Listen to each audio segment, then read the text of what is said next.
बिस्मिल्लाहिर्रहमानिर्रहीम।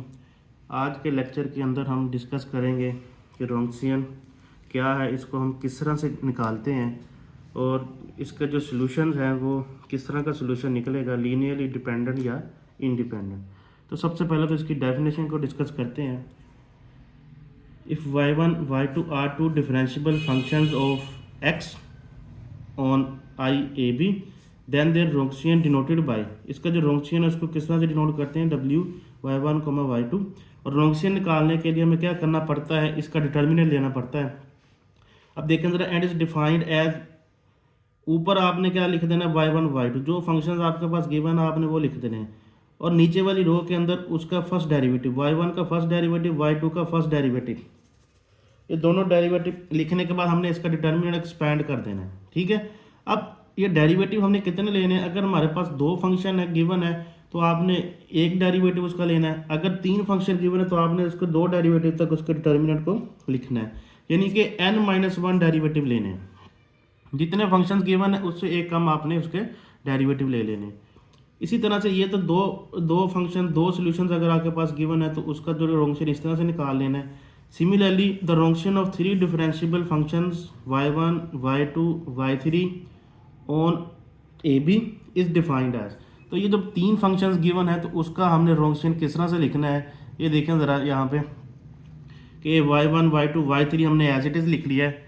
और देखें ज़रा, सबसे पहले उसका फर्स्ट डेरिवेटिव लिया है, y2 का फर्स्ट डेरिवेटिव y3 का फर्स्ट डेरिवेटिव, और अगली रो के अंदर y1 का सेकंड डेरिवेटिव y2 का सेकंड डेरिवेटिव, इसी तरह से y3 का सेकंड डेरिवेटिव हमने लिख लिया है। मतलब कि n-1 डेरिवेटिव आपने लेने हैं। तीन फंक्शंस गिवन थे तो हमने क्या किया, उसके दो डेरिवेटिव लिए। तो इसी तरह से अगर ये जो सॉल्यूशंस हमारे पास तीन से ज़्यादा हो तो उसको भी हम इसी तरह से लिख सकते हैं। तो definition can be extended in the similar manner for the Wronskian of n differentiable function. मतलब अगर तीन से ज़्यादा हमारे पास फंक्शंस आ रहे हैं तो उसको भी लिखने इसी तरह से हम इसका रोंक्सियन कैलकुलेट कर सकते हैं। एक छोटी सी एग्जांपल देखते हैं। नेक्स्ट एग्जांपल के अंदर देखें ज़रा कि हमारे पास दो फंक्शंस गिवन है, y1 is equal to e की पावर x, y2 क्या है, e की power 2x are to solutions. ये दो सॉल्यूशंस गिवन है।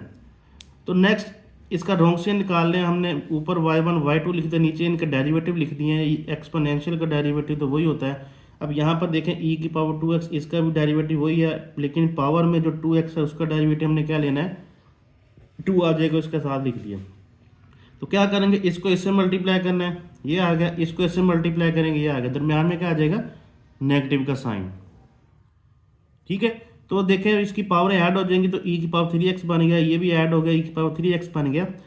हमारे पास आंसर क्या आ गया, e की पावर 3x। नेक्स्ट हम देखते हैं कि रोंक्सियन का जो आंसर आता है उस आंसर को देखते हुए हम उसके सोल्यूशन को डिस्कस करते हैं कि हमारा सोल्यूशन किस तरह का आएगा। नेक्स्ट एक थ्योरम की स्टेटमेंट लिखी है, two solutions y1 of x and y2 of x of the equation. एक डिफरेंशियल इक्वेशन है, ये जो y1 और y2 इसके दो सॉल्यूशंस हैं, आर लीनियरली डिपेंडेंट। ये लीनियरली डिपेंडेंट कब होंगे, if their Wronskian is identically zero. अगर तो इसका जो रोंक्सियन है वो ज़ीरो आ जाता है तो ये सॉल्यूशन जो है y1 y2 लीनियरली डिपेंडेंट होंगे। इसी तरह से two solutions y1 of x and y2 of x of the equation, ये डिफरेंशियल इक्वेशन गिवन है, are linearly independent if their Wronskian is not zero.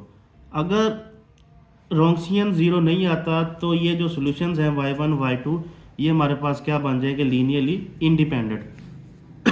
होता क्या है हमारे पास के, देखें ज़रा आगे, इसमें एग्जांपल की मदद समझाने की कोशिश की गई है कि रोंक्सियन हम क्यों निकालते हैं और किस तरह से निकालते हैं। तो फर्स्ट कर ये एक डिफरेंशियल इक्वेशन गिवन थी, second order differential equation given है, तो इसका हमने सबसे पहले तो कॉम्प्लीमेंट्री फंक्शन निकालना है। कॉम्प्लीमेंट्री फंक्शन निकालने के लिए सबसे पहले तो इसका रूट्स निकालते हैं। रूट्स क्या आ गए, इमेजिनरी रूट्स आ गए। तो इमेजिनरी रूट्स का जो कॉम्प्लीमेंट्री फंक्शन है वो लिखने का तरीकाकार क्या है, c1 sin x plus c2 cos x। अब ये जो sin x है ये कॉम्प्लीमेंट्री फंक्शन है, इसका सोल्यूशन निकल आया। इस तरह से ये साइन एक्स है, इसको हमने y1 कह दिया, ये कोस एक्स है, इसको हमने क्या कर दिया y2। तो यहाँ से आप रोंसियन कैलकुलेट करते हैं, दो फंक्शंस है, तो दो फंक्शन का रोंसियन निकालने का तरीका का ये लिखा हुआ है। ऊपर हमने साइन एक्स लिख दिया, y1 लिख दिया, y2, नीचे इसका डेरिवेटिव, साइन का डेरिवेटिव क्या आ गया कोस एक्स, और कोस का डेरिवेटिव क्या आ गया माइनस साइन एक्स। इसको इससे मल्टीप्लाई किया तो माइनस साइन स्क्वायर एक्स बन गया, इसको इससे मल्टीप्लाई किया माइनस कोस स्क्वायर एक्स बन गया, दोनों में से माइनस कॉमन ले लिए तो देखिए -1 आ गया। अब ये -1 आया तो ये नॉन ज़ीरो है, ठीक है।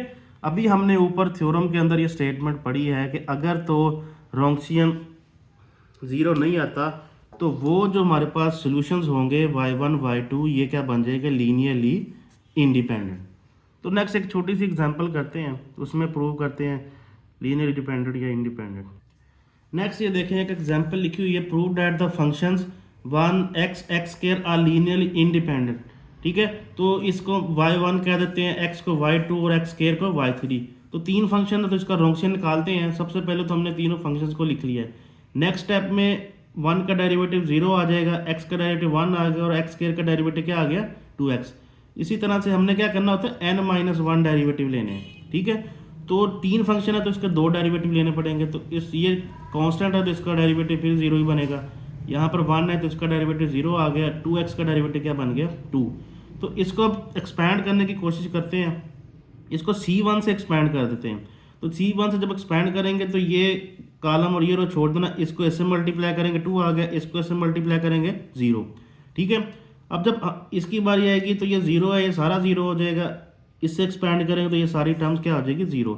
आंसर क्या आ गया हमारे पास 2। अब देखिए ज़रा इसका जो रोंसियन है नॉन ज़ीरो है, और जब रोंसियन नॉन ज़ीरो हो तो वो जो सॉल्यूशंस होते हैं वो आपके पास क्या बन जाते हैं लीनियरली इंडिपेंडेंट।